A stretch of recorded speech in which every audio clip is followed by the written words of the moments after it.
Hello বন্ধুরা, তোমরা কি করছো? আমি দেখো এখন রোদে বসে বসে মোবাইল ঘাঁটছি। আর এখন বাজে ঘড়িতে 10:30। হাজব্যান্ড জাস্ট দোকানে বেরোলো, আমি আর কোনো কাজ নেই, তাই রোদে বসে বসে মোবাইল ঘাঁটছি। আর এই ডেলিভারি ভাইটা আমাদের বাড়ির সামনেই ছিল। তা তখন ফোন করে বলল, ম্যাডাম কোন বাড়িটা একটু বলবেন প্লিজ। তা আমি বললাম এই বাড়িটা। তা আমি এসে দেখি আমার হাতে এগুলো দিল। আমি কি এগুলো? বলে সুপ্রভাত স্যার, এগুলো পাঠিয়েছে।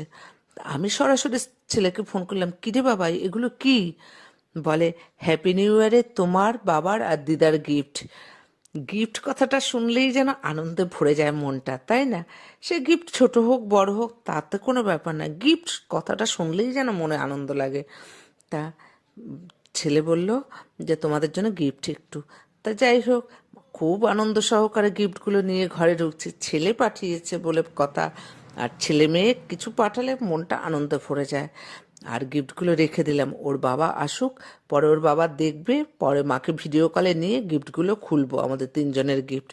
আর ছেলে মেয়েদের কাছ থেকে এইটুকুটুকুই আনন্দই তো মায়া বাবারা চায়, বলো।